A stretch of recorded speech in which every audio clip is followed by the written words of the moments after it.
Yo, what is up, everyone? Welcome back to another episode of Hockey Town Rundown. You're here with us, your beautiful hosts, once again, Carlo and Zach. Carlo. What's up, buddy? It's kind of like the same thing as last weekend.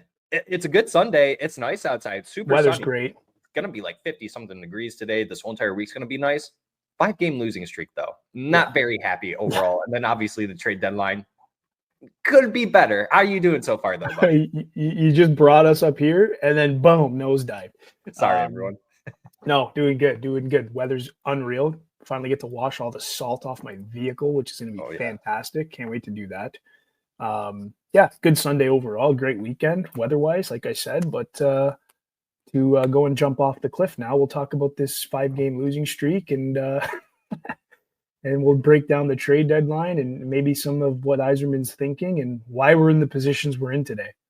Let us know down in the comments who had the higher cliff and had the longer fall off there with that intro there, if it was Carlo and I. But yeah, welcome back to this brand new episode of Hockey Town Rundown. We truly do appreciate those of you that are returning. If you are brand new, thanks for stopping by and joining us on this brand new episode where we go ahead and talk about the Detroit Red Wings 5-game losing streak. Yes, their last 3 games during this week have been rough. And then obviously the trade deadline was this past Friday, and we'll be talking about that in depth about the Detroit Red Wings, what they did this week with the trade deadline, and then talking about some of the other teams and what maybe some of our rivals did, and then some of the other teams, Mikko Rantanen and some other names, Carlo. There was probably one of the better trade deadlines I think that we've seen in recent history. I don't know if you agree with me, but yeah, I thought it was actually, I think last episode I made the mistake of saying that it was a buyer's market.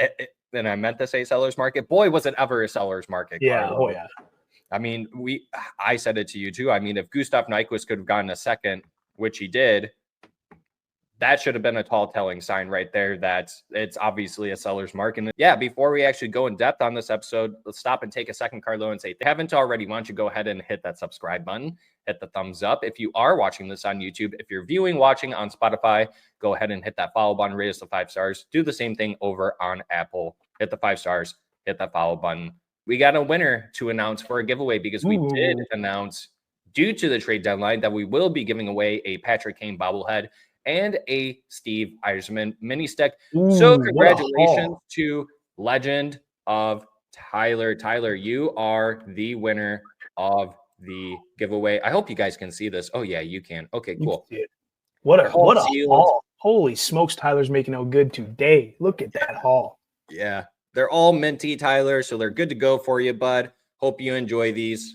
Figured it would be easier for me to announce this at the beginning of the episode rather than towards the end like we did for the last one. So hope you guys enjoy that. Always be on the lookout. We are trying to do more giveaways as we continue on our journey, providing you, the watchers, viewers, fans, Red Wings fans alike, good content, good giveaways, and all that stuff, Carlo. And Carlo, what does that mean to us? Because doing all those things like subscribing, following, all this stuff, right? Whether if that's on social media, Twitter, X, all that stuff, it's all FREE, which is free, right? Totally is. And the whole purpose of that, folks, really is to help us in a way that's really non-monetary. It really helps and provides YouTube with some good algorithm feedback, which allows our videos to pop up, to be suggested. That's what we're here to do. We want to try to continue to grow, obviously, who's doing something not to grow. And we want to just continue to provide some good, fun, lighthearted content at times. Sometimes it gets a little heated and the takes do get a little hot, but that's why you're here, right? Anyways, that's what this is for. It's really just to feed that algorithm with some goodness. And the more we grow, the more the giveaways grow, and we just keep putting it right back in for you guys. And it's a vicious cycle, and it's a fantastic circle, and we love doing it. So like Zach said, drop the like, drop the comment, drop the subscribe. And let's get this party started, Zach.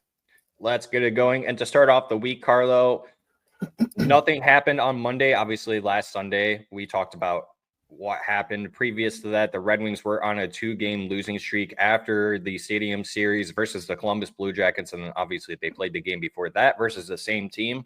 Continuing on this week, Carlo, yeah, it's a 5-game losing skid. You played against the Canes on Tuesday. They lost 2-1. Not going too in depth on the games, obviously, that happened this week, but just kind of talking about some of the stuff that came up in this game. But Carlo, there was a high stick from Rantanen. I believe that was on Dylan Larkin at some point in this game. And I think we talked about it too on our last episode, where it almost kind of seems like that the refs are getting paid by someone to not make calls for the Detroit Red Wings, because that was a clear missed high stick. Speaking of refs getting paid, just a quick side note. Did you see what happened last night in the San Jose game? I did. The guy in the penalty box trying to slip him, slipping him a bill. That was so funny. I don't know what was under review. I don't know if it was a goal or if it was a penalty under review, but for folks listening, essentially what happened was a fan was literally sliding their hand through the glass into the box with, I don't know the denomination, but it was a crispy bill that they were trying to hand to the ref, and I was dying laughing. I thought that was absolutely hilarious. Bro, that bill was crispy. It was stiff too. Like, it had no wrinkles, no nothing. That's so funny that you brought that up, because I did see that this morning. So good call out. But I guess I'll ask you the same question. I mean, is this something? It's probably not the league's fault, obviously, but what's going on with the refs and missing these blatant obvious calls? I mean, there was a ref right there that clearly saw it and just did not want to make the call for it. So talk about this one, Carlo. Yeah, I mean, there was a few calls over the course of the week. I think that there were some photos on Twitter that you could see the sight line was clear. Like, it was open. Refs were watching the play. They just decided not to call. I can't explain why, dude. I have no clue what's going on there. It goes back to the whole point of what we talked about last week. Like, these guys just need to be held accountable majorly right now. Like, we're getting into like really, really important hockey. Like, this is kind of the pre-playoffs, the play-in, call it whatever you want. But this time of year, games are leveled up a bit, and you need your best, and you need, like, players need to be their best right now. You know what? So do the refs. That's just the way it should be. And like I said, I stand on what I said last week. These refs need to be sent tape. I don't know if they are, but they need to be sent tape of their performance of the game and say, hey, how did you miss this? You were looking right at the play. What was going through your head there? What happened? There needs to be some sort of accountability there. I really firmly believe that. I stand on that. And hopefully it happens. I haven't seen it turn around in the week. I think it actually got worse. But I mean, I really don't have an explanation for it other than it sucks. Because like I said, we're seeing players from every single team completely level up right now, and we're not seeing the same from the refs, and that's just too bad. I think the refs are taking a page out of Detroit Red Wings playbook in that regard, Carlo, because like you said, the refs have to be very consistent, and it's a long season, and you have to play very similar to how the players do on the ice, right? But the Red Wings, this game, Carlo, I unfortunately had the pleasure of going to this game. It was the first period, I thought it was very back and forth. Like, it looked like normal Detroit Red Wings. You were playing very level-headed with a very good Carolina Hurricanes team with a Mikko Rantanen on it. And then you move forward a couple days, and he's no longer a Carolina Hurricane, and we'll go in depth about that. But Carlo, you watch the first period, you're like, okay, like, this looks like it's a pretty good game. You get in the second period, Carlo, it's December Red Wings all over again. That's exactly what it was. Then the third period, I mean, you had Elmer Soderblom getting a really nice goal, but that was beautiful. Red Wings fell short 2-1. Alex Lyon, he looked really rough in that first period, Carlo. He looked like he was all over the place, just really forcing himself out of position where he's going back and forth, and he was like getting out of position. But then he was the one who kind of kept the Red Wings in this game, especially going into the third after that Soderblom goal. Taylor Hall, I want to make a call out on him. He was an absolute animal this game. Yeah, he got a couple hits by Moritz Seider, right? Got taken down a couple times trying to be in that middle slot, right? But he loves going to that area, and he was absolutely lethal this game. But shout out to Alex Lyon, actually, for stopping that penalty shot that Taylor Hall actually received in that game, too. Mm-hmm. That was actually huge towards the end of that third period at the end of the game, too. But, yeah, once again, the Red Wings lose 2-1. But quick call out to they moved Soderblom up to the top line for this game. Was that a good call? He ended up scoring in this game, Carlo. Yeah, I think it was in the third period that they bumped him up to that line. And I think it was the goal that he scored. He was on, I think that might have been one of his first shifts on that line where he made that play. And credit to him. I mean, it's good to see that we have some guys. And by guys, let me be clear. I mean kids that are being called up and are coming in and producing.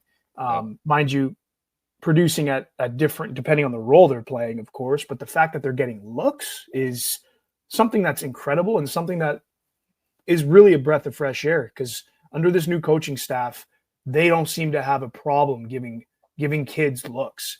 Whereas with previous coaching staffs, these kids would be buried in the third, fourth line, third at most. So that part's really, really cool. But Soda looks really good. His hands are unreal. And to be the size he is, it's hard to cover a guy like that when you're just that big. Like you're a freak. How do you cover a guy that's got, 6 inches more in reach at least and has, maybe 8 inches average in height, so it's really, really good to see, but it's credit to him. He deserves it. He's playing well. He's taking the minutes he's getting, making differences with those minutes. And as a result, he's being rewarded. So it's awesome, but golly, that goal was nasty. Yeah. Great goal by him. But Carlo, moving on to Wednesday, you're now on your third loss in a row with an upcoming game against the Utah Hockey Club on Thursday, and then the Caps on Friday. You just got knocked out of the second wildcard spot after having a 4-point lead in the first wildcard spot before the losing streak. We did a poll asking, actually, when does Steve Yzerman make a trade out of the 196 votes? 42% said that he won't make a trade, but 31% said that he makes one on Friday. We'll eventually fast forward to Friday, but continuing on the same day on Wednesday this week, Christian Fischer was placed on waivers to call up Carter Mazur, who was on a hot streak in Grand Rapids Griffins with 6 goals, 4 assists, and 10 games played. And then with that, the Wings also get a 4th-round pick in 2025, the better between Tampa Bay Lightning and Edmonton, for brokering a deal between the Seattle Kraken and the Lightning involving center Yanni Gourde, who is now going over to Tampa Bay Lightning. The Detroit Red Wings retain 25% of his contract, which is $1.29 million. For a 4th-round pick, Carlo, for taking on some cap. That's honestly not too bad, but definitely not a move that we were expecting to see out of Yzerman, even though that he had 3 retention spots that he could have used. Are you happy with this? Is this really just a nothing burger? That's your new catchphrase now. We're going to have to put that on a t-shirt as well. Yeah, this was a nothing burger. I think by the time this deal went through, it was pretty much confirmed that we were doing nothing burger moves.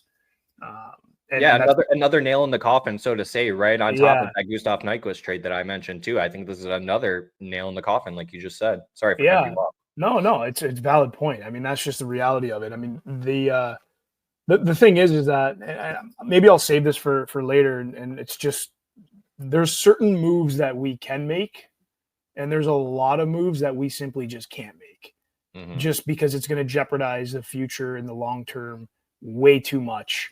Or you got excited over the course of the last 2 months and bought a player's jersey, you'd have to probably get rid of that player to make the moves that a lot of people want to see. So this is just the type of move that we can make at this time. We got a 4th out of it. We'll see what comes from it. Moving on, man. That's all we can do. On a brighter note, I thought this was really awesome, so I really wanted to include this. Also on Wednesday, the Detroit Red Wings hosted 7-year-old Hudson Alpine. I'm sorry if I pronounced your last name wrong. At practice, as part of the Make-A-Wish program, Hudson, who is from Brighton, did a locker room tour, got a jersey from Larkin and Kane, and skated with the team after practice. Yeah, man. That's one thing the Red Wings do so well. They participate a lot in those types of things, and they just go over and above every single time. So credit to the Detroit Red Wings. Obviously, there's some really good people behind that organization. And I'm glad they were able to make that young man's day. That was awesome. Yeah, and that's not something that you're expected to do. Obviously, you have to do some sort of charity work as a player, right, with your organization, make good face for your organization. But this team's on a losing streak too. So imagine a little kid coming in, your world does not seem as bad as it probably is being on a losing streak, right? And us as fans, we have to take that into consideration as well. So this is one of the great things about hockey and these players being able to do things for the community. So good on the Red Wings, good on the team, good on everyone. And Hudson, hope everything goes well for you, bud. So Carlo, moving on to Thursday, one day until NHL Trade Deadline Day, and then we will jump into all that good stuff. But in this game, you had Raymond's 300th game.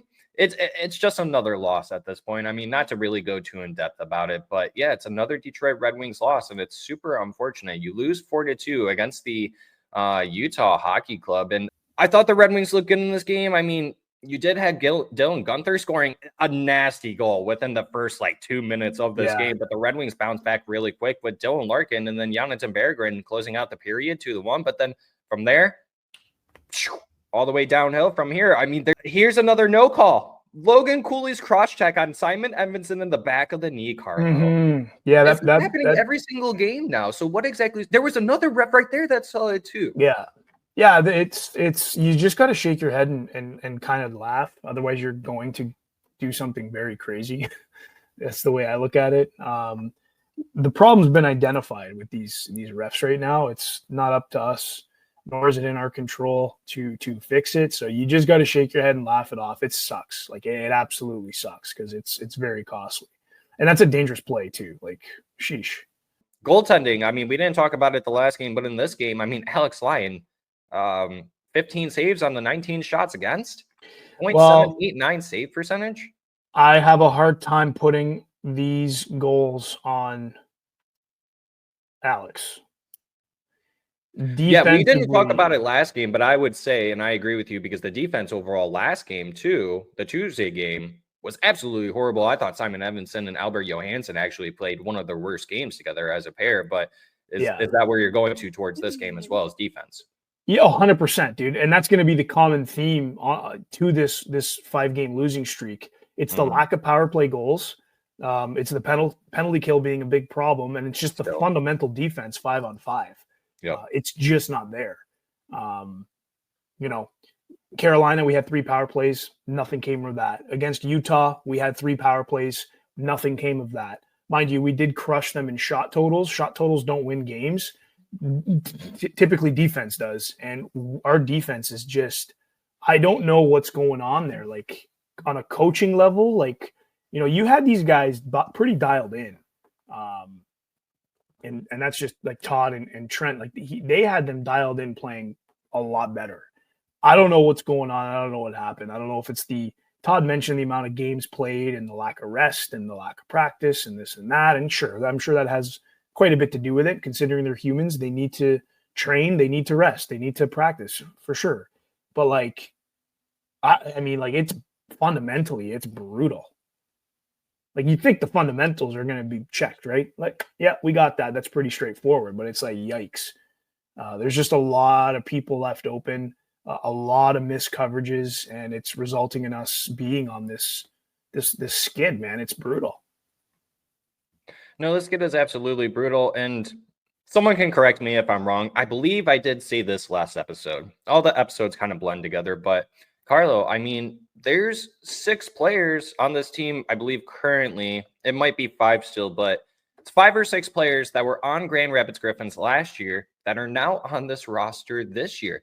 It's a lot of young talent, and it kind of correlates to how a lot of fans, even before the start of this season, last season, the season prior, they always wanted to see the young guys come up and play, right? And we've seen other teams do this, where it's the Buffalo Sabres. We've seen the Chicago Blackhawks do it. We've seen the Ottawa Senators do it, where they bring up these young players really quickly, and it never truly pans out the way that fans expect it to be, because these players, they need time to develop, right? So are we kind of seeing it now where these players, these young guys, they're catching wind now with this long stretch of the season now? We got 19 games left, I believe. So it's a long stretch of hockey. You look at Albert Johansson, it's his first full season.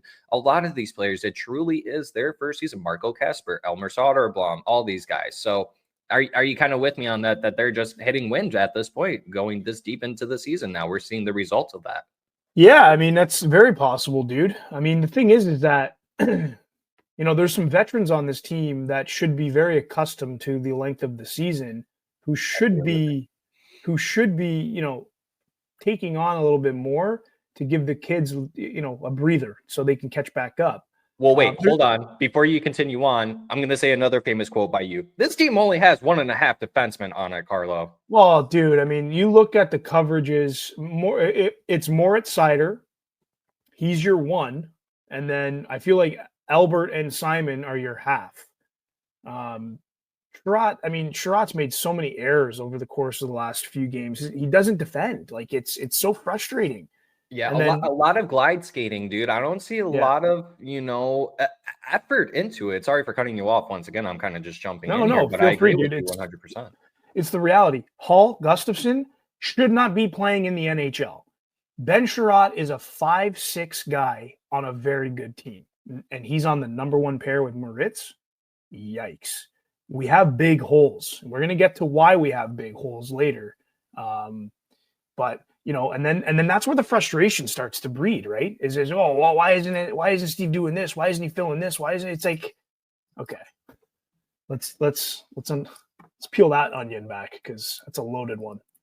But yeah, Carlo, unfortunately in this game, it's a 4-game losing streak now. You lost 4-2 to the Utah Hockey Club, a team that doesn't even have a team name yet. They might not even have a team name, but we're still waiting to find out in that regard. But you're going into trade deadline day. We're going to talk about the game first, not fully in depth once again, and then we'll go into the trade deadline, the Steve Yzerman press conference, and then we'll also talk about Carlo being on a radio show that actually happened this past day, actually yesterday. So Carlo on Friday, just another L, dude. It's another L, and it's so sad because the Red Wings at the start of this game, once again, they looked really good. They came out strong, 2-0 against one of the top teams in the whole entire league, and they're the best team in the Eastern Conference. So it's just mind-blowing how the Red Wings just fully collapsed here. I mean, at the end of the first, you're up 2-1, but then from there, like the second period, it was okay, a little bit of back and forth. It was almost very similar to like that Canes game, right? You looked good in the first,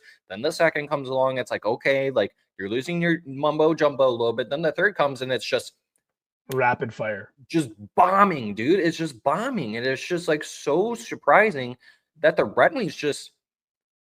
I'm gonna quote what Brad Crisco says from Wing Wheel Podcast: how fragile and how easily defeated that this team gets once they lose a little bit of that momentum. Because once you got into the third, and I think his name is Alexi. How do you pronounce it? Protas? Whatever. Yeah, I think it's Portas. I don't know the pronunciation on it. It's a good one too. But he scored within the first minute, and then literally a minute later, Jacob Chicherin takes the lead for Washington Capitals, and then from there, Carlo, it's just all downhill. I mean, like this Detroit Red Wings team. I mean, they got a power play goal from Moritz Seider. That was sweet. Dylan Larkin scored a really nice goal behind the goal line, behind the net. I think it went off the goalie's back of the head and everything. They looked really good. Full-on collapse here. There are no excuses here, and I'm sure Tom McClellan, the Todd father, was not very happy with this result. I mean, once again, it was very similar fashion to the Canes game. Just worse. Just worse. Just worse. The one thing we didn't talk about yet either is giving up 2 shorthanded goals. I mean, that too. That's like rock bottom. And that was the first goal, I believe, that Portas scored. Yep.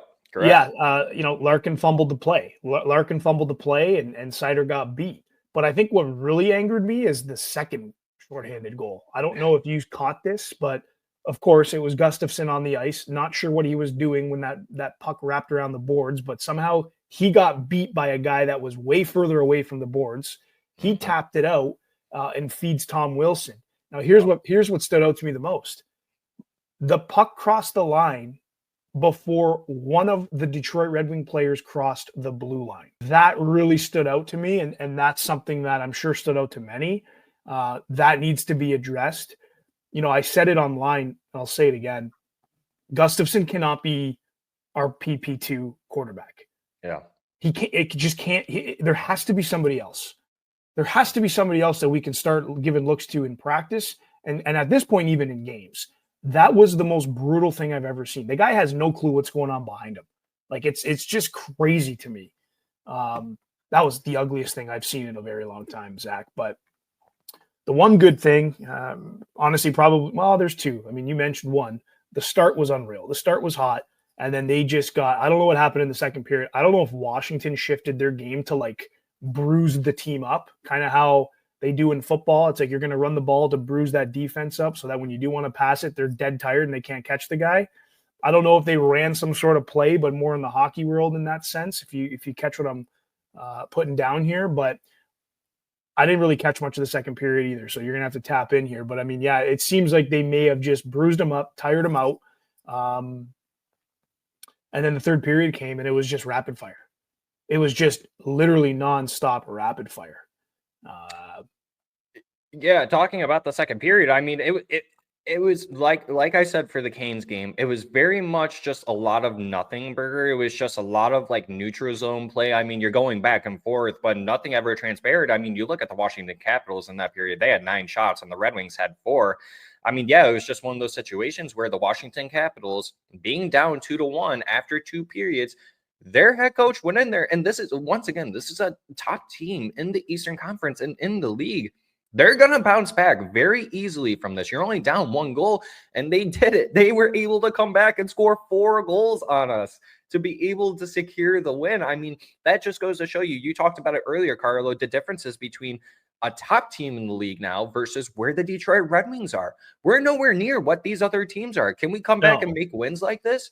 Absolutely. We've seen it before, but on a consistent level where a team like the Washington Capitals are doing it, no, unfortunately, we're just not there yet. And it's very unfortunate, but that's just the reality that we live in as Detroit Red Wings fans, right? And Carlo, I'm kind of nervous to go into the trade deadline, but before we do, we actually did forget to call out one important thing is that Carter Mazur did actually make his first game appearance that game against the Utah Hockey Club on Thursday, and in his second shift, he actually ended up getting injured. Yeah. And then we did see that his dad posted online that, yeah, he's going to be out for quite some time. I believe it's his elbow that he said, Carlo, but things that have happened.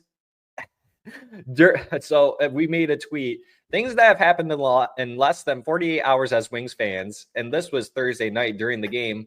The Detroit Red Wings waived Christian Fischer. They called up Carter Mazur. They retained Cap and got a 4th round pick. Mazur gets injured in his second shift of the game. And then for the 5th one, Carlo, and we're going to transition here into the trade deadline, Wings fans found out that Jake Walman got the Sharks a 1st round pick via trade. Yeah. Dude. That's a hard one to swallow, man. That's a hard one to swallow, but no it happened. Cap retained. We attached a 2nd round pick to move on from him.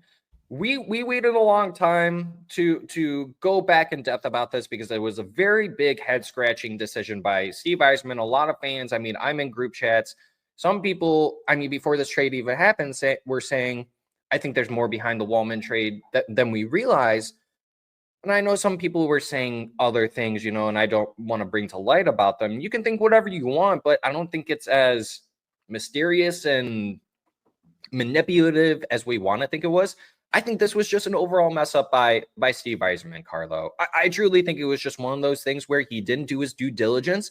Maybe didn't think other teams would value Jake Walman as much as he did. Shoot, you can even say maybe Steve Yzerman didn't value Jake Walman as much as he probably should have. And that's why he attached a 2nd. But it's always been very strange to me that he did that because we heard the stories that Steve Yzerman always had eyes on Jake Walman. He's always liked him as a player. So that's why it's so confusing to me. Why would you go out and trade to get him in a deal, and then you're going to ship him off when, yes, I get it. We had a lot of defensemen at that time, right? And you needed to make room.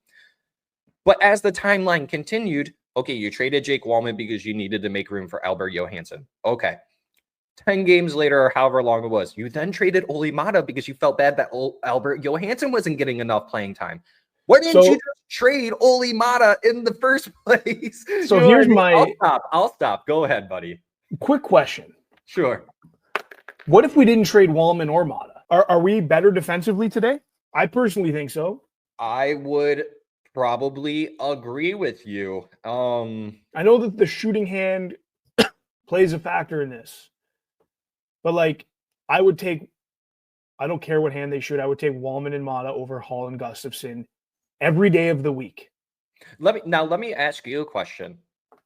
Would you, if you were, let's say I'm Steve Yzerman, you're a different GM for a different team, right? So we're going to do a hypothetical here, boys and girls. I am trying Let's go. I need to make cap room, or I need to make a roster spot, right? I'm trying to give you Ben Sherratt, right? And I'm trying to attach a 2nd for it. We took Mark Stahl way back when and got a second for him, right?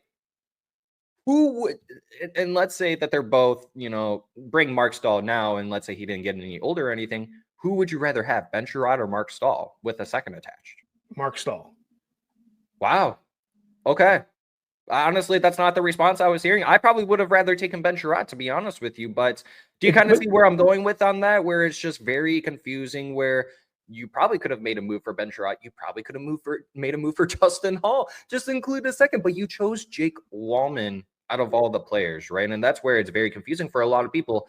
And I feel like it's warranted to talk about this now, Carlos. So let's kind of go into it. So, I mean, Ben Sherratt has a modified no trade clause. Don't ask me why, but he does.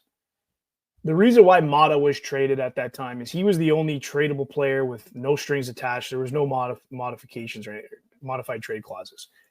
Justin Hall, also a modified no trade clause. Don't ask me why. These are the decisions that I can get behind people's frustration. Is the handcuffing of your free agent signings that I can get behind the frustration. I don't know why these guys have these modified no trade clauses or 10-team no trade list. But I mean, it's 10 teams. So there's still quite a few you can go to, right? But to give those two any type of trade protection is to me, it's banana lands. But anyways, I digress as I do. But yeah, I don't know. I mean, the reason I said Mark Stahl is I just think he's had a better career than Ben Sherratt. I personally, I like Mark Stahl. I think he played pretty well for us. I mean, he kind of got aged out, but I just like Mark Stahl, the player, better than Ben Sherratt, the player. Now, it does also matter where they are playing in the lineup. That's a big piece of it too. Ben Sherratt can handle the minutes, sure, on the top line, but he's nowhere near a top line defenseman. Again, you put Ben Sherratt on Florida, he's probably healthy scratched. Let's be honest. Yeah, I mean, there's so I guess let's go back to the overall trade. Jake Walman was sent to the Edmonton Oilers with a first round pick, so no cap retained, I believe, right? So it's, I mean, good for Jake Walman, I guess, right? But yeah, he's playing with 97, 96. Jake Walman playing with 97. Connor McJesus. It's unreal. Overall, as a Red Wings fan, though, how do you feel about this? From looking at it from how Steve Yzerman handled it, Carlo? Well, I mean, it's like everybody, dude. That was a really weird move. But I think there's a lot of moving parts that people don't realize. He was loading up on cap space because he probably was trying to go and get some big fish during free agency. Yep. Why else are you making cap room? You know what I mean? So, and unfortunately, that deal never worked out. And you got to live with that. You made your decision to go after somebody, that person that you were trying to go after, it never worked out. You got to live with everything you did up to that point, including Jake Walman getting moved for nothing. It sucks. I'm sure Steve would tell you the same thing. It sucks. But there's a reason. I don't think we're ever going to know what that reason is. Personally, I do think he was loading up for something big in the offseason that just never worked out. That's what I think happened. Yeah. So, all right. Well, yeah, that sucks. Let us know what you think about the whole Walman situation down in the comments. I'm very interested to see what a lot of Red Wings fans have to say, even though we did see a lot of it on Twitter. But Carlo, we did a poll after the actual first trade that happened with the cap retention coming in from Yanni Gourde. But we asked, are Red Wings fans happy with Steve Yzerman trading? We did end up trading a defense prospect, Coin, actually, and in return to retain that cap at $1.3 million to get that fourth round pick. Are Red Wings fans happy with this trade? Yeah, 69.6%. Nice. Said, yes, we're happy with it. And that was out of 283 votes, Carlos. So are you happy with that? It sounded like you were earlier. Yeah. For me, it doesn't really mean anything. It doesn't matter. It didn't change the construct of the team. It was very much a backseat trade deadline for Steve Yzerman. Yep. And then we did another poll. This was actually on the 6th, so it was Thursday night after that Utah Hockey Club game. And we asked, are you having second guesses on Steve Yzerman as the Red Wings general manager if he stands pat or sells at the trade deadline, Carlo? Out of the 411 votes, 55% of the voters said no. 45% said yes. Are you I'm very shocked that it's actually that close, but maybe that's just me because I already have my thoughts on Yzerman and I know what his long-term goal is, but your thoughts on the numbers with this one? Well, it's good to see that there's, majority, let's call it, aren't worried about Yzerman and what his game plan is. If I'm hearing you correctly, now the 45% that are, those are probably the ones that are giving. Those are probably the ones that think that because his name is Yzerman, they expect things to be done lickety split and knee jerk and emotional. And you see a post and you're like, oh, Yzerman's not doing this. It's Steve Yzerman. Yeah, no, I'm pissed. It's like, yeah, but like, did you even think about the whole picture, the big picture? Like, there's layers to this stuff, man. And you got to go deep to uncover and identify what it is Steve Yzerman is actually doing. It's a lot, man. Let's just go into the trade deadline. And what did the Detroit Red Wings do? Well, they didn't stand pat, but according to you, they kind of did, which I guess I agree with you. I mean, outside of that 4th-round pick they got, the Detroit Red Wings traded Joe Veleno to the Chicago Blackhawks for Detroit Red Wings former legendary goaltender Petr Mrazek, and then forward Craig Smith. Joe Veleno, Carlo, he's a former 1st-round 30th overall pick by the Detroit Red Wings in 2018. Had a cap hit at $2.275 million. Shoots left, can play center. He's 25 years old, but this season, Carlo, towards the end of his tenure with the Detroit Red Wings, he was getting bumped out of the lineup quite a bit. I mean, we've seen that in previous seasons too, but he was having a really down year this year. In 56 games, he had 5 goals, 5 assists for 10 points. Last year, in 80 games, he had 28 points for 12 goals. The year prior, he had 20 points with 9 goals, 11 assists in 81 games. And then even in 2021-22, Carlo, in 66 games, he had 15 points. Mm-hmm. Currently he's on pace for 14 points. So something happened with Joe Veleno. I don't know exactly what it was, but a lot of these young guys ended up beating him out. And that's the reason why, for me, and I know Steve Yzerman, and we can talk about his press conference here in a little bit, but Steve said I needed to look to move some roster cap, right? And fill a spot for some players next season, right? And that goes into acquiring Petr Mrazek, which he's 33 years old, a former 5th-round pick by us in 2010. His cap hit comes in at $4.25 million. Carlo, this season, they're not the greatest stats, let's be honest. I mean, he's been playing with a really bad Chicago Blackhawks team. I mean, you and I think we have differing opinions on what Petr Mrazek can do for this team, but in his 33 games played, he has a 3.46 goals against average and a 0.89 save percentage and a 10-19-2 record with this team. I mean, Carlo, I guess I should go over to Craig Smith too. Craig Smith, I mean, his cap hit comes in at $1 million. This is the last year of his contract. Former 4th-round pick, 98th overall for the Preds. And then this season, I actually think that this is the best part of the deal to me personally, Carlo. I think this is some scoring depth for us. I think he's going to bring some grit, some good old Detroit Lions grit to that bottom 6 for us. 40 games played, 9 goals, 7 assists for 16 points. I mean, that's better than Christian Fischer, and that's better than Joe Veleno right there. So your overall thoughts, opinions on this trade by Steve Yzerman and Detroit Red Wings. And shocker, this was the only thing that he did on Friday. So he did make a trade on Friday. So some of the fans were correct on that poll. This was the only thing Steve Yzerman could do. We traded away a struggling player who's not taking advantage of the minutes he's getting. Granted, I understand that he's not getting high minutes, but I always go back to Robbie Fabry because he had limited minutes as well, but he made the most out of those minutes, man. He was noticeable, whether he was hitting, getting into the corners, playing hard, scoring goals. He's the type of guy you want in a limited minutes type of role. So quick shout out to Fabs. Joe Veleno has been struggling. I don't know why. We're not going to get into why because it could be anything. But he lost his mojo 100%. Now I'm actually surprised Steve Yzerman acquired a goalie, considering the goalie market, and a bottom 6 forward who is being touted as offensive and can bring offense and all this stuff seeing is believing. You know how I roll. I guess we'll find out on Monday night. But the fact that Steve was able to actually trade Veleno and get 2 of these players, forget about the players, the roles, the goaltender and a bottom 6 offensive guy is actually kind of impressive. And he sheds Veleno's contract, which makes Mrazek's deal a little more stomachable considering his AAV right now. Now, the why. Why did Yzerman make this move? Mrazek's a contingency plan. Our goalies are old. Talbot and Lyon are old. They're obviously struggling. Against Washington, Talbot could not buy a save. He couldn't even buy one.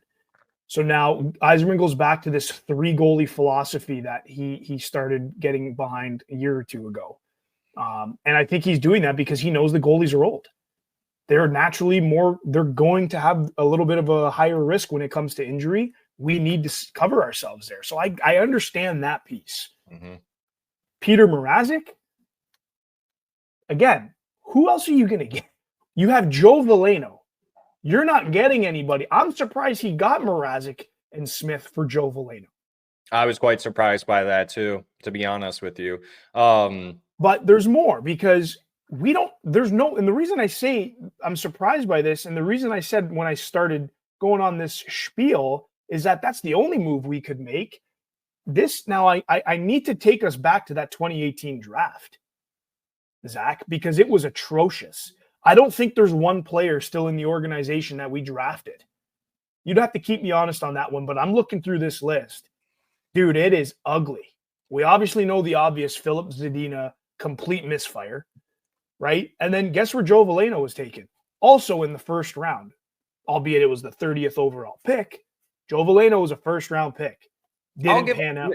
I'll give it to the Red Wings. That was the same year that they drafted Jan and Timbergren in the second round. But you're absolutely right. The first round picks and everyone else. That's it. You only got Burgers left, and Carlo. But even Burgers, knock on wood, he might be next. Yeah, man. Like, and now I can. If you want me to get into my opinion piece that I posted online, now would probably be a good time because. Had we have had, and the point I made, I don't know if you guys caught this online, but basically what I was saying was, you refer back to the 2015, the 2016, the 2017, the 2018 draft. We took Svechnikov, Chalowski, Rasmussen, Zadina, and I should have added Joe Veleno in there too, but I didn't because he was close to being a second-round pick. Mm-hmm. 3 out of those 4 guys I just mentioned aren't even playing in the NHL. I think Chalowski's playing a couple of games here and there, but they're not NHL players. Right. 3 out of 4 first-round picks are not even NHL caliber players. Those are misses. Now we have Rasmussen, who's playing in the bottom 6 on this team. He was a first-round pick. Now let's pretend. Now here's where it gets very interesting. Okay, let's pretend we didn't miss on those picks. Right. We go and get the Tage Thompsons or the Sebastian Ahos or the Bouchards or the Hughes, and we don't miss it. Instead, we get those guys. The opposite, I guess, the parallel universe to this is that we're not getting Seider, we're not getting Raymond, we're not getting Edvinsson, we're not getting Casper. Why? Because we hit on those drafts and we're a better team as a result today. Does Ken Holland still the GM? Is Steve Yzerman home? There's so many different things you got to look at. But the one thing that's for sure is Steve Yzerman came into this role with the last 4 years of duds. Those duds, if they were hit, would be mid-20s right now, producing at the NHL level, and would be easy to call a team and say, hey, I got this guy. I'm willing to throw in a pick. That's a big move that you can make. We have no chips. Because we don't have any desirable guys. We missed on them all. Not older guys, but we do with the younger guys, and that's kind of where you're coming in, is that we're not in any position to be trading the young guys. Like, did you see the Mikko Rantanen trade? We don't have that luxury like how they do, where they have guys all around their lineup that you can throw away 1 or 2 of them and then throw away 2 picks to acquire a guy that's going to be 36 by the time his deal is done in a Mikko Rantanen, right? We're just not there yet whatsoever. And I even said this too. I was at a buddy's house last night and I was talking to, you know, some parents, some older generation people. Shout out to them. Sorry for calling you guys old, but you know, they love the Detroit Red Wings. I'm not going to say that they're a casual fan. I don't even like calling people casual fans. I think that's a little rude and a little redundant. But anyways, I sat there. We're talking about Red Wings, and I asked him, you know, like, yeah, he could have gone out and got some free agent players, but do you remember when Steve Yzerman came into the Detroit Red Wings? Yeah, 2019. Okay. Do you remember who the best player was on that team? Dylan Larkin. Okay. Who was the second best player? No one can answer that. Who was the best prospect at that time? No one can answer We that. didn't have a good prospect. They were all gone. Exactly. Everybody was pushing for Zadina and putting all their hope behind Zadina. Philip who? At that time, justified pick. Everyone would have said 10 out of 10 times. Philip Zadina's there at 6. Yeah, you take him. It's just unfortunate the way it went. Me personally with Philip Zadina, I still think it was a development thing. I think the Red Wings effed up on that. That's just me. I don't know. But yeah, Carlo, I mean, this whole entire situation that we're in right now definitely could have been avoided if Ken Holland and Tyler Wright did their jobs properly. And they didn't. And and I know people get upset because like, oh, you're talking about 10 years ago. It's like, yeah, but are you not seeing the depth and the levels here? If we had true talent and we hit on those drafts, those are the players that teams want now. You take a 19-year-old in 2017, 2018, how old are they today? A desirable age, someone who's probably going to enter their prime, someone a team wants. We don't have that, man. The only players we have are Yzerman's draft picks, who he's hit out of the park on, which none of us want us to trade. None of us want to trade these guys, especially now that they're up and they're producing, right? We have Dylan Larkin. Are you trading Dylan Larkin? You're not trading Dylan Larkin. You're not trading Raymond. You're not trading Seider. You're not trading Edmondson. You want to talk about Yzerman getting fired? If he made a move, the only move that could have been made this trade deadline is a stupid move that people are just totally missing on. I want to see a move to make a move. It would cost Lucas Raymond. Are we better? We're not. I'll tell you right now, we're not. Well, let's talk about what happened with the Mikko Rantanen trade as a perfect example of that, Carlo. I mean, it is. Let's see here. So the Carolina Hurricanes originally traded with the Colorado Avalanche to get a Mikko Rantanen, right? And it costed Martin Necas and a couple picks and then another player in Jack Drury, right? Mm-hmm. Now here comes the Dallas Stars. They had to trade 22-year-old center Logan Stankoven, who is a really, really good young player. But on top of that type of player, on a really good cheap deal, right? I mean, it's expiring here after next season, but RFA status still. They also got a 2026 first round pick, a 2028 first round pick, a 2027 third round pick, and a 26 third round pick, all just to get a Mikko Rantanen. Like I said, Carlo, Gustav Nyquist got a second. We couldn't touch any of these players, and then a lot of people are saying, "Well, how come we didn't sell?" We are no, you said, I think you said it the best. And if anyone didn't catch it, Carlo was on 97.1 the ticket actually on Saturday morning. So if you guys want to go check that out, I think all you have to do is go to the Audacity app or .com. I think I went to that website. We did post it, but Carlo said it too. Like maybe if Carter Mazur didn't get injured in his second shift, maybe we could have seen a Tarasenko trade. But Steve Yzerman in his press conference, and, you know, we're trying to tie in all these things together to make this go a little bit faster for you folks. But yeah, Steve Yzerman, I just don't think that he truly believes that this team still has an opportunity to make it into a wild card spot. They just got to get out of this funk. I actually still believe that myself. I think Mrazek can stand on his head a little bit. I think Craig Smith, like I said, I think he could bring some grit to that fourth line, which is exactly what we needed. We saw Dominic Shine do that in the game on Friday, right? Dude, so he came out and fought somebody. Like that's what we need, man. We need that spark plug. Yeah, and I'm not saying maybe you replace Craig Smith with Dominic Shine, but if you can have both of them on that roster and Craig Smith can produce on the scoring while being that gritty guy, that's going to be perfect for us. But Steve Yzerman truly does believe that this team can make it into a wild card spot, and I truly believe that too, Carlo. But we're just in nowhere position to where we can make trades like this. And I know last episode I said, yeah, Steve Yzerman should go swinging, but when I said go swinging, I didn't think it was going to be like this. So I take back everything I said last episode, boys and girls. So my apologies on that one, but I think that this was by far the best way that Steve Yzerman could have handled this whole entire trade deadline, is that keep the boys doing what they're doing, let them showcase to you that they can push this team to the next level and actually make it into the playoffs. And Carlo, last season, they didn't make it because of a stupid tiebreaker rule. So technically they were a playoff team last year. So for all these people and fans and saying like Steve Yzerman needs to go, all this other stuff, and barking at him for the free agent signings and whatnot. And let's go back to that too, Carlo, I guess. I'm kind of jumping all over the place. This episode's grinding my gears and boiling me up a little bit here, but we talked about it right before we started recording too. You got to think about it from a business standpoint, where when Steve Yzerman came in 2019, right, you look at all those former players, and I know people are saying, don't look at the 10-year plan. You can't 6 years later, whatever, but when you're an owner of a business and you need seats to fill, you as an applicant, you're not just applying for this one job, you're applying for multiple jobs and you're going to multiple interviews, right? So all the people that may have interviewed with Steve Yzerman to potentially get a contract with us, they're doing the same thing with all these other teams.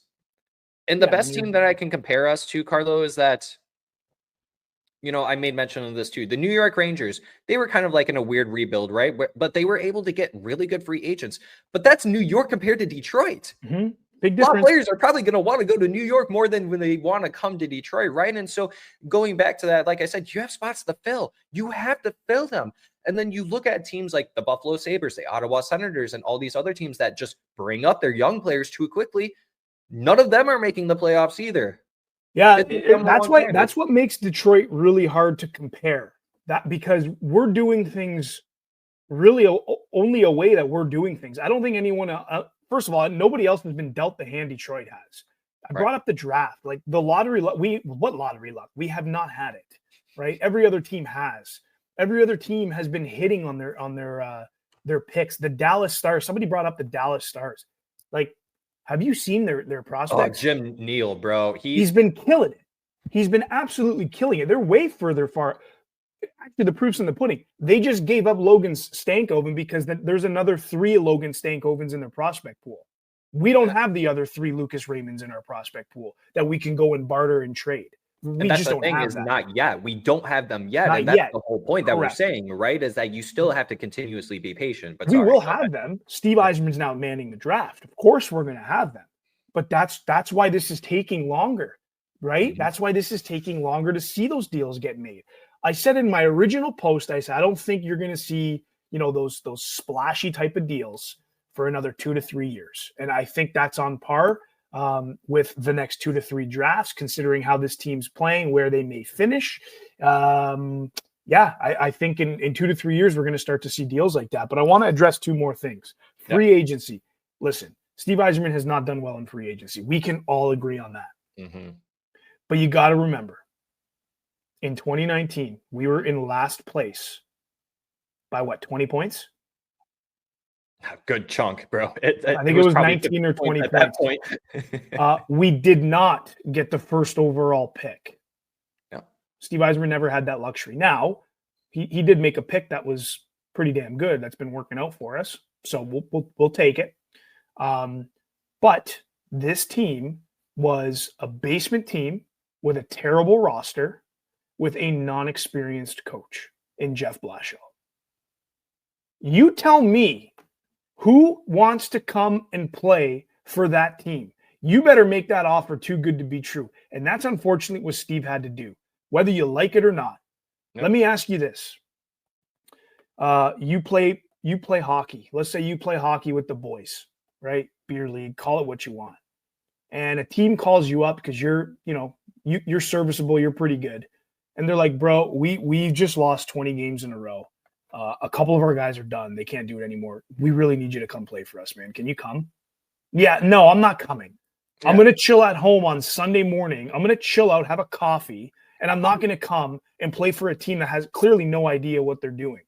dude. But wait, dude, I'll give you like $2,000. We really need you. What? You know what also is really funny about this, Carlo, and I guess I had it in my mind, but I never really spelled it out quite like how I'm about to now. Not only did we have to overpay for players like Kopp and Comfer, and just to name those two, only because they actually have ties to the state of Michigan in a specific way. You had to overpay them, even though they are familiar with the area. Yeah, but that's I think that was the strategy. Steve Yzerman's looking at this team like, oh boy, who's going to come and play for this? No, exactly. And the way that's what I'm trying to get at is like I'm with you on this, that not only did he have to overpay people, but he had to stretch out and go find people that are just even familiar with the state. And even then, that's not enough. Like, yeah, I like Michigan, but why would I come back and play for a really bad team? Well, we're going to give you 2 times more than what you would get with any other team. Dude. And that's what happened. That's exactly what happened. Shout out to Kopp and Comfer's agent for absolutely just doing a fleece job. That's the definition of an agent doing their job right there, brother. I'll tell you right now, those deserve claps. And talking about agents, and I know I'm kind of going all over the place once again. Yeah, at the end of the day, I think Dallas did offer the least amount, which was $12 million by 8 years. So is that bad on his agent, or is that really good work by Jim Neal? Because I think he's just a genius altogether. But you talked about this too. And I'm sorry, you probably were going there, but Jim Neal, their coach, all the surrounding players, that probably sold Mikko Rantanen and his agent. That's probably what you were going to say, right? Yes. It's not, obviously you're not going to take all the credit away from Jim Neal, but if you were to ask Jim Neal, how'd you get this done? He's going to be like, it's not about what I got done. It's about what we've got done. Yep. That's probably what Jim Neal would say. Credit to him and his staff and that whole organization for being in the position they're in today. That's a position they deserve to get a guy like Mikko Rantanen because they've done everything right. How long has Jim Neal been a GM of the Dallas Stars? Oh, dude, a long time, and I'm not shocked by that whatsoever. He's literally Ken Holland, but in this era, right? Yeah, he's with the salary cap era. Absolutely. Yeah, and one day we will probably be in that position. But it's going to take time. I ended my post with this. Stevie Yzerman, his job wasn't just to rebuild this team. He had to completely tear it down first, and that's exactly what he did. No. And many folks need to understand that. You don't just tear down overnight. It's not how it works. It takes time. Opportunities need to pop up. Right? There's certain things that need to stars that need to align in order to do a proper teardown. That's not going to absolutely kill your futures and kill your assets. Like the fact that Steve Yzerman is able to tear the team down, right? And then go and draft players that are currently on this team right now producing while still managing the cap. You got to give this guy some credit, man. Yeah, and I just want to make it apparent too that the NHL, in terms of like drafting, free agent signings, all of that, it's not as linear as some of these other sports leagues. Carlo, I know that online you've been having some wonderful conversations with other folk, and they're trying to make the comparisons with the NHL and other sports leagues, but they're not linear. They're not all in one. They're not the same at all. So I don't know if you want to touch on that real quick. There's not much to touch on other than you just simply can't compare the NHL to other leagues, man. Different salary constructs, a different game altogether. You just can't. You can't. And you, again, back to my point a couple minutes ago, it's hard to find a comparable team to the Detroit Red Wings. We're in a loop, dude. Somebody mentioned we are in a loop, and I understand that. We are in a loop, but you got to realize that Steve Yzerman is trying to take that loop and literally crack it open because the loop wasn't created by Steve Yzerman. He's been tasked with saying, Steve, I need you to slow that loop down. And then once you slow it down enough, I need you to bust it open. That's where we're at right now. He is currently prying this loop open. And we're about 2 to 3 years away from being, I think, a very good and dangerous team. I really believe that. Why? Why is it taking additional 2 or 3 more years? The teardown. That's how long the teardown took. And I think for those who haven't watched it already, I think Steve Yzerman does a really good job. I mean, he says the exact same things every single time. It seems like they're the same questions in his press conferences too, Carlo, is that he gives the exact same answers. Is that I know some fans are frustrated and it's taking a little bit longer than it needs to be probably, but This was always the plan. And for people saying that he came in for a quick rebuild, you're absolutely wrong. I've been told that by a few people now, and I'm like, no. If you go back to the day that he was hired in 2019, he laid it out.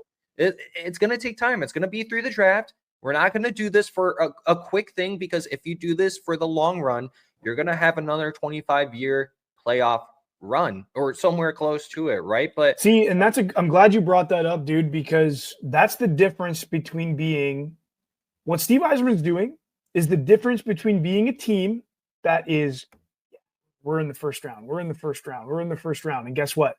We're out of the first round. We're out in the first round. We're out in the first round. Yeah, do you want to be the Toronto Maple Leafs every year? No, absolutely not. And I think he even said that. Like, I'm not, he said it himself. He's like, I'm not trying to build a team that just makes it in the playoffs. I'm trying to build a team that not only makes it, but goes on a run and is able to go on a run. And he said, we're not there yet. Nowhere near it. And that's crazy that some people just, you know what it is? It's just, again, we just broke it down. We went back 10 years. We looked at how that's affecting us today. I mean, that's the type of thinking that really you have to do to get a good understanding. Oh, could you imagine if Filip Zadina actually hit his like strides and actually became a 40-goal scorer, and we didn't have to get someone like an Alex DeBrincat, but had the luxury of being able to add one like that? Like, oh man, it's just so. Dude, the parallel universes are crazy with this team, with the what if. In another world, the Red Wings are in the second rounds of the playoffs right now. Yeah. Just based off of some of the players that were passed up on. But it's not, I don't look at those players that we passed on as players that are, well, I do look at them as players being on this team hypothetically today, making a difference and making this team better. But I also look at those players as bargaining chips in the trade market too. We don't have any chips, man. Like we got nothing. So people need to understand that. And that's where that's where patience being tested. But the amount of people that are so, what have you done for me lately? And narrow-sighted to not understand that, it's bonkers to me, man. It is so bonkers to me at how many people are just like this and they don't get it. Well, make a trade. Why didn't you sell? Who are we calling up? All the kids are on the team. All right, we're segueing here. We're going to segue here. So I got a couple polls for you that we also did too. Ready? This was following up after the trade deadline. Do you believe Mrazek and Smith can help elevate this team to make the playoffs this year? 87.6% of the people who voted, and that's out of 267 votes, said no. Carlo, are you a believer in that? Well, I agree. If you were to put up a post, do you think the Red Wings are going to make the playoffs? I think 87% of people would have said no too. I don't think these players are difference makers, man. I think these players are contingency. These are contingency plans. See, yeah, and I agree with you on that part, but I do think that they actually can contribute and actually make a little difference, especially just on the little things, right? I mean, look at our goaltending. It's been atrocious in this 5-game losing streak, right? I mean, so if we can have Petr Mrazek to actually, it's not only hoping that Petr Mrazek can stand on his head, but now these other two goaltenders, they're feeling the heat, man. Like Alex Lyon, he probably was hoping for an extension. We thought that for a little bit that could be a player that we extend. Cam Talbot now, he's like, oh shoot, now I gotta compete with this guy for like the number one role, and I've been sucking lately. So I think that that's gonna help. And like I said, I think with the grit and the scoring touch that Craig Smith has, I think it's gonna benefit us. And once again, he can play center, he can play on the wing, he could do whatever. So I think that's a definite improvement over Veleno and Christian Fischer, who essentially weren't doing anything for this team, Carlo. Yeah, I know, for sure. But you know how I am, dude. Seeing is correct. Believing, right? Let's see what happens. Because there's two things about Petr Mrazek that I'll say right now. Petr Mrazek, either really hot or really cold. Yeah. Yeah. I mean, last season, he put up a .908 save percentage on once again, a really bad Chicago Blackhawks team. Somehow they managed to get even worse this season. His record wasn't really the greatest last season, but he did put up better numbers overall. But all right, we got a couple more here, Carlo. Actually, I think this is the last one. My bad. But I wrote this weird, but I think everyone understood it. Should have Steve Yzerman traded draft picks and prospects to help this team, Carlo? 64% said no out of the 250 votes. At the start, it was actually very close. There were a lot of people saying yes, but thoughts on this? I mean, we kind of already said it. He shouldn't have, and he didn't, and that was probably the best move. But Yeah, I it think is we the could best probably move. agree that it wouldn't have been the biggest deal if he did end up moving that 4th round pick that he got, or one of the thirds that he did have. But I'm okay with it. I'm okay with him not trading draft picks or prospects.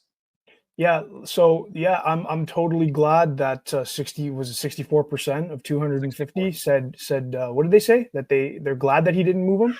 Yes. They're Yes. right. They're right. How is that not 100%? Again, back to my point. And this right here is the disconnect. These picks are what's going to allow us to make big deals in the future, because Steve Yzerman's manning the draft now. We're not going to be missing in the first. Have we missed in the first round since Stevie's been here? No. We need the picks. Steve Yzerman needs more kicks at the can. He needs more connects. So that way we do have players that we can leverage and dangle in front of a team.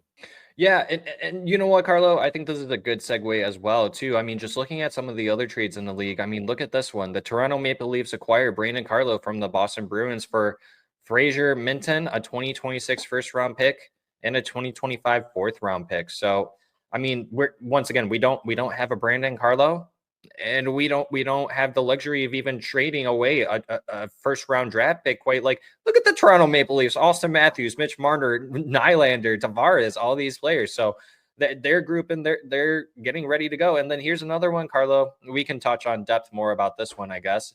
The Florida Panthers got Brad Marchand from the Boston Bruins for a conditional 27 second-round pick. I believe that it does turn into a first. I'm assuming the conditions are probably that if they make the finals and that turns into a first. I actually don't have that all in front of me, but half of his salary was retained. No, actually, I think the condition was 50%. He has to play 50% of the playoffs or something like that.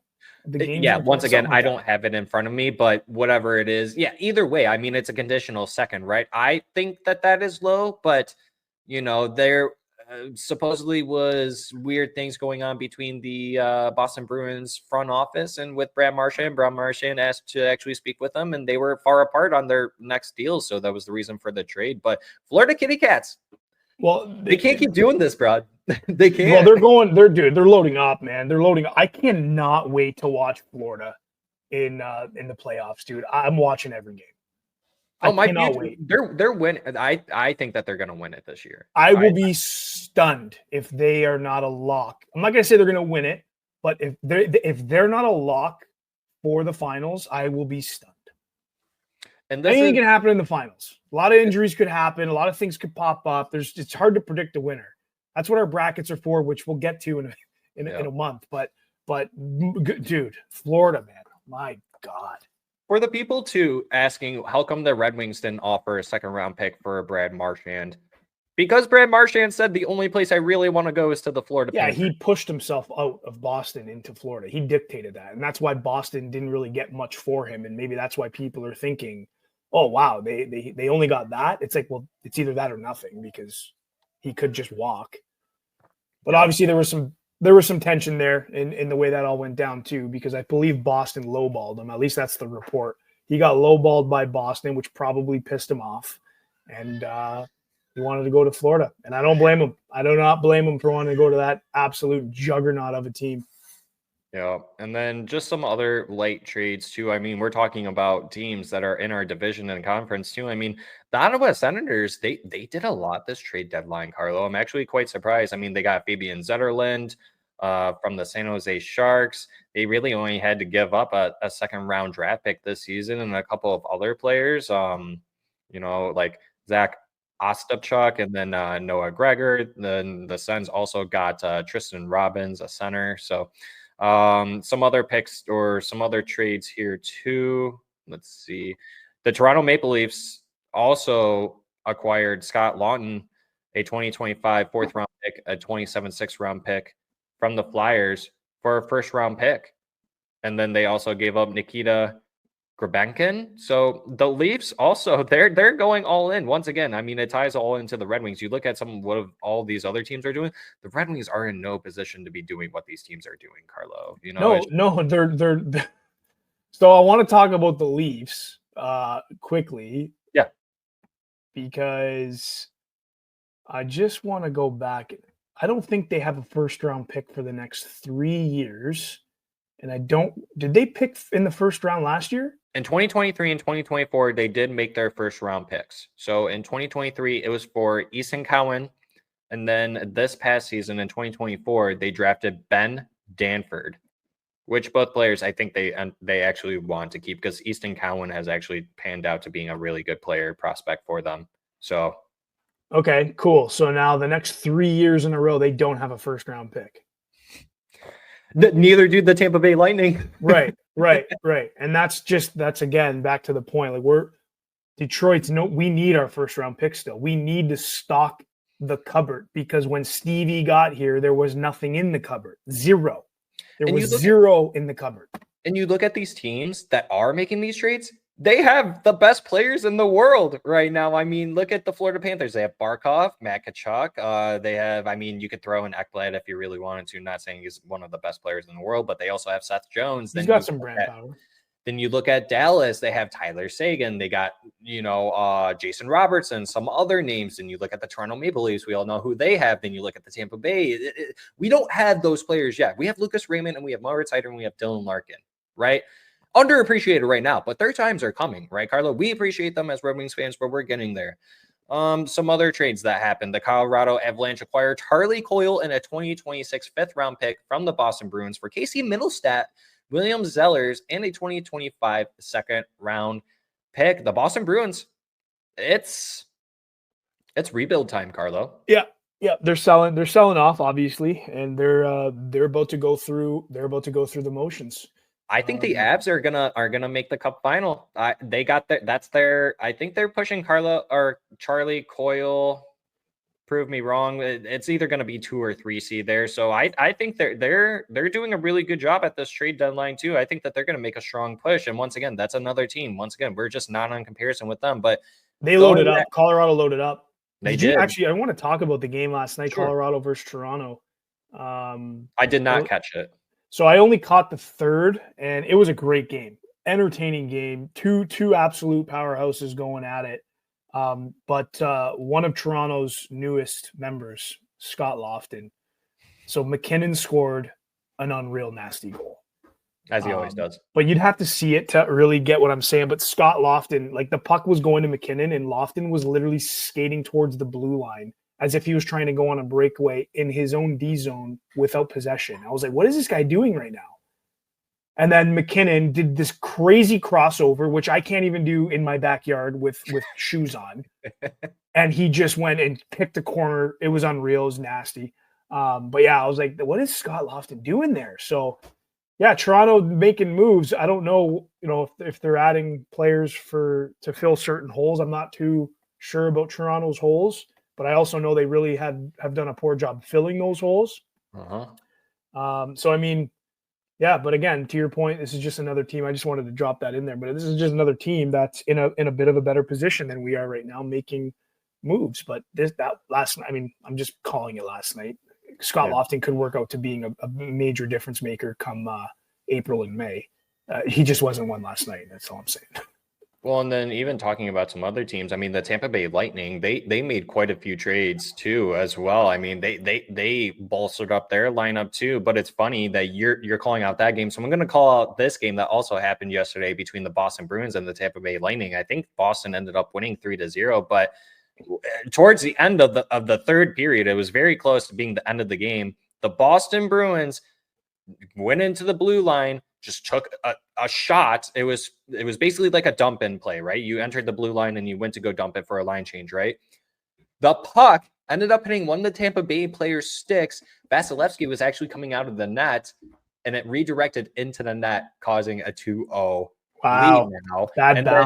And then the Tampa Bay Lightning pulled their goalie, Vasilevsky, with like almost 6 minutes left in the game, and then they get the empty netter goal. So I just wanted to toss that out there that, it's going to be a wild season now moving forward, Carlo, because I've always been a firm believer, and I think I've said this a couple of times, that I always like to go out and get the players sooner rather than later, just so that they get accustomed with the new players, they get accustomed with the system and everything that you're trying to do. But moving along with some of the other trades that happened and talking about the Ottawa Senators And within our division and so our rivals, I guess, if you want to claim that, the Buffalo Sabres acquired Josh Norris and Jacob Bernard Docker from the Ottawa Senators for Dylan Cozens, Dennis Gilbert, and a 2026 second-round pick.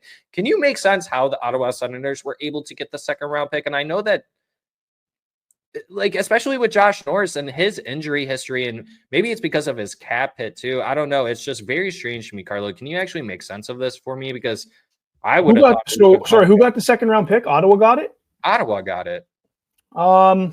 Well, I know Josh Norris's contract's pretty hefty. Dylan Cozens, I know he's getting paid too. I can't remember the amount. Dylan Cozens is less, right? I have no idea then. I have no idea. I don't know if they were just overvaluing Josh Norris, who's had multiple shoulder injuries, I think. I mean, he's a great talent. He's really good, but the only reason I can think of is because of the Jacob Bernard Docker. I mean, he's a right-handed shooting defenseman, right? He was a former first-round pick in the 2018 draft. I mean, granted, he's only played in 25 games this season for the Ottawa Senators, so he was injured majority of the time, but 4 points in the 25 games. He played with them a lot last season, almost a full season at 72 games for 14 points. I mean, this is still a young guy. He's only 24 years old, and that's kind of what the Buffalo Sabres have been needing. You look at some of their defense on the back end, they have a lot of left-handed shooting defensemen. So that's where I see the second goes in. And Buffalo also may just have Josh Norris really high on their list and just really think that he's an all-around good player and think that he can provide more than maybe what a Dylan Cozens can. But once again, I'm very surprised that Ottawa got a second, including. That's good, clean, tidy work there. But I'll tell you, I know Ottawa won in overtime last night, or yesterday afternoon rather, but Josh Norris leaving that team. I've talked about this on a couple podcasts. What does that do to the room? What does that do to the bond, right? That brotherhood, the chemistry of these guys, and the psyche of these guys. Like, I know Josh and Brady Tkachuk were pretty tight.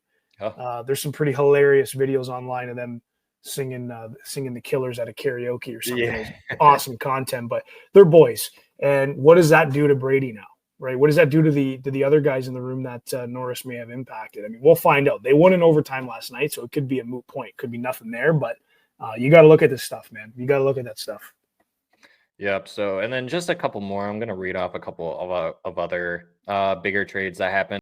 The Colorado Avalanche acquired Brock Nelson and William Dufour from the New York Islanders for Callum Ritchie, Oliver Killington, and a 2026 conditional first-round pick and a conditional 28 third-round pick. Once again, the Red Wings couldn't match anything like this for a Brock Nelson, who's 33 years old, by the way, and I believe he's going to be their 3C moving forward. So, once again, the Red Wings can't match something like this, Carlo. It was definitely a seller's market this year. And once again, maybe you could have sold Vladimir Tarasenko, but Steve Yzerman thought that it was necessary to keep someone like that. But you know how hard it would be to sell Tarasenko when his kids are playing hockey in Michigan and he's got a no-move clause too? Yep. Not likely. So who else you selling, Zach? That's the whole thing. Who else you selling? I'm just thinking we pivot over and we get into the wrap-up on a high note here, and that's looking at the offseason. This is something that I've been saying for a few years now, is we're expecting and hoping for a big splashy offseason. But now we really are. But what's important and crucial about that is who's the hiring manager in Detroit? Which pro scout is still there, and which pro scout is going to step up and not swing and miss? Because we need to make a big splash, and it needs to be a good big splash. And I have a feeling it's going to be that type of offseason in Detroit with Stevie and co. We really need it, and hopefully that's where we can identify those major holes that we have in a top 6 forward, a top 4 D-man, a true PP2 quarterback. Hopefully those can be addressed in this offseason, so that rather than the expectation is we could be a wild card team, is no, we are at least a wild card team. That's where I'm hoping the direction is going into next season. Yep. And so, and just looking at it too, I mean, if you were to take Andrew Kopp off of the IR spot, right? And let's say that you had Petr Mrazek on the lineup as well. So looking at it this way, next season, Carlo, the Detroit Red Wings have 16 roster spots that they can account for. I mean, that's players like Andrew Copp, Dylan Larkin, Lucas Raymond, Elsa Brinkett, Marco Kasper, JT Comfort, Tarasenko, Rasmussen. You could take Shine out of there, actually. So, yeah, you still got a couple more spots that you got to fill at that point. So then you got Ben Sherratt, Moritz Seider, Cam Talbot, Edvinsson, Mrazek, Gustafsson, Justin Hall. So that's 16 out of 23 spots. So you got 7 spots that you technically need to fill. So not only do you have to hit on the free agents, but Steve Yzerman clearly has to work on this back end defense. I mean, you have players like William Wallander that maybe could move up, but Albert Johansson, see, that's a player that I have missing here. So you got to throw him in there too. So really, you only have 6 spots that you got to fill. But that back end, you got Soda. You got Soda in there. No, I don't. That's the other thing too, is that can we actually classify these guys, because they have to be signed too? So are these guys going to be coming back? We don't exactly know that yet. So Steve Yzerman, we thought last offseason was going to be the biggest. Boy, were we let down. But Steve Yzerman, I feel truly bad for him this offseason, because he's got a lot, and people are picking apart that bottom 6. People are picking apart. I mean, you say it too. 1.5 defensemen on this team. What can you do to improve this defense? You definitely have to make a change from Gus and from Hall. You have to. Yeah. You absolutely have to. And then you look at, let's touch on ASP too. Just yesterday, on Saturday, Axel Sandin-Pellikka broke the record for most goals by a junior age defender in the SHL history with 12 goals. And then he also has 16 assists for the current season for 28 points in 45 games played. So Carlo, ASP, we could potentially see him this season if their season over in the SHL ends fast enough, right? With the playoffs and everything. So we really could. That's a player that's going to be on the team next year, 100%. I don't see why there's a reason to put him down in GRG, but now you're going to add another young guy to the back end. Steve Yzerman truly has to go out and get maybe not a big name fish, but if you can insert maybe someone like an Aaron Ekblad to help out on that back end a little bit, via free agency. Yeah, that'd be a good get. That'd be a good get. Granted that ASP, listen, ASP's playing in a men's league right now. I think he really comes over. I think somebody asked Yzerman, yesterday afternoon or Friday afternoon, rather. Was it Friday that his presser was? Yeah. About ASP and the idea of him coming over. And it sounds like that's definitely on the table once his season wraps up. So I don't be surprised if you see that. He's already playing in a men's league. So yeah, that should be, it can't be worse than what we have now. And frankly, if ASP's on this team and we're looking at his nameplate on the back making a mistake, I can stomach that. I'll say it again, more than I can stomach seeing Gustafsson or Hall making these stupid, boneheaded mistakes with the type of money that they're making. I would rather see ASP do it. We'll leave it at that. Yeah. And not only that, and it's so funny too, Carlo, because I know us being online and very primary focus on this, because obviously we do this for fun and for all the viewers, watchers, and listeners out there, but they all keep track of it too. But I know plenty of people that say, like, actually just the other day, someone's like, oh, I showed them that ASP actually broke that record. And they're like, oh, is he in this year's draft? And I was like, and it's my buddy, Jeff. I was like, Jeff, he was drafted by the Red Wings when we went to that draft in Nashville. You don't remember him? He's like, oh, I haven't heard much about him. And there's a lot of people out there like that, Carlo, that don't know a lot about these players that are overseas. And he's like, well, I hear Augustine and I hear Kosa and it's like, Jeff, yes, that's because they're here. You hear a lot about them because they're here, but people do talk about them, right? So people should be excited for the Buchelnikovs, the ASPs, the MBNs. And I know a lot of people are a little skeptical on MBN, but still, a lot of these players, and we even asked Darren McCarty, like, what's up with the Red Wings always drafting players that come out of the SHL? He thinks that it is probably the second or third best in the entire world, right? And that speaks a lot, the testament of what Steve Yzerman's doing for the future. And then also looking at it for this offseason too, right? If you can include some of these young players onto the team or Grand Rapids, do it. But this offseason, it's no more. I think we're starting to see kind of a curve, because we've been able to get like Patrick Kane's and players like those, right, a little bit. And even you can even say Tarasenko, right? It's just unfortunate the way it's worked out with him, but the Red Wings are turning the tide. Now we're able to get some of these better free agent names, right? I mean, you hear the name Tarasenko and you're like, holy hell, like, I can't believe that. You hear Patrick Kane, right? But it's like, it comes with that age too, that kind of destroys it a little bit, but we're turning the tides here. We're actually starting to see where players want to come play with us. Yeah, right? dude. And that's where we weren't. And you know why? And you've heard it from some of the free agents that have signed. When Stevie Y calls, you answer the phone. Yeah. In 2019, in 2018, when you see Ken Holland calling, you got a desperate guy looking for somebody to come on a team that sucks.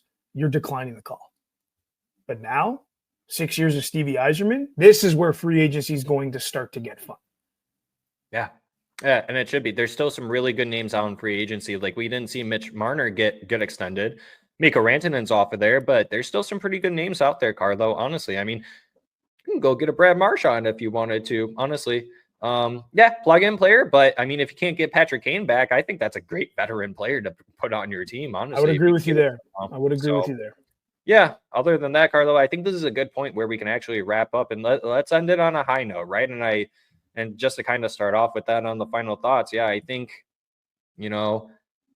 this team, I mean, looking at it from at the start of the season where we had a lot of question marks to December where we were in the gutter, we were in the ditch, we were basically dead on life support, right? And then all of a sudden Tom McClellan comes back and we have life. So I'm very thankful for where the Detroit Red Wings are at, and I'm going to stay positive moving forward. And while, yes, we are in a 5-game losing streak, I think this team really can turn it around and make that push. And maybe it's the same situation as last year, but this is my opinion. I think we can make it.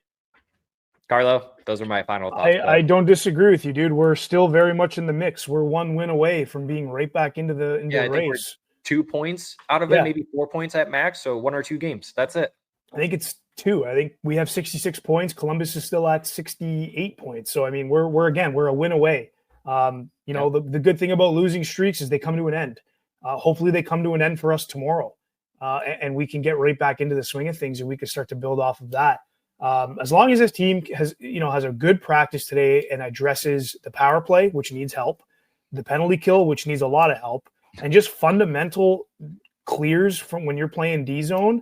Those are just the things I hope that are on the agenda today when it comes to practice. And I have a feeling with this coaching staff, they probably are. We're 1 win away from being right back into it. People need to calm down. When this team snapped off 2 7-game heaters, where were all the haters then, Zach? They weren't. They were loving it. But then things, you hit a little bit of a rough patch and you got to blame somebody because it's easy to do that. But when you do that without any depth thinking, you just look like a fool. So, why don't you just start, hoping for the best with this team, like many of us are, understanding that we're still in the mix, and let's go Red Wings, man. Fingers crossed. Yeah, let's go Red Wings. Couldn't have said it any better, buddy. I think that was a really great breakdown. Great episode all around. Please go ahead and leave us a comment what your thoughts and opinions on this episode and just overall what happened this entire week. It was a jam-packed episode. It was a really long week for a lot of fans. We understand. I mean, 5-game losing streak, trade deadline, Carter Mazur injury. I mean, it can only get better from here, right, Carlo? Yeah, I think it's the bad things happen in threes, right? So hopefully we paid our 3 and we're up from here. That's what I'm hoping for. Don't make it 4 or 5. All right, Carlo. Yep, I think we can wrap this up. So thank you for joining us once again on this brand new episode. If you are returning, if you are brand new, thanks for stopping by and joining us on this brand new episode. If you made it to the tail end of this episode, thanks. We truly appreciate it. It's a long one. We understand and it takes a lot of time out of your day, but you can always turn it up to 2 times speed too. It's actually not that bad. I know I talk loud and it might sound a little weird, but go ahead and give it a gander a little bit there. But Carlo, yeah, with that being said, we appreciate y'all stopping by once again. If you're returning, if not, thanks for joining us. And until next time, we'll see y'all on the next one. Right on. See ya. Later.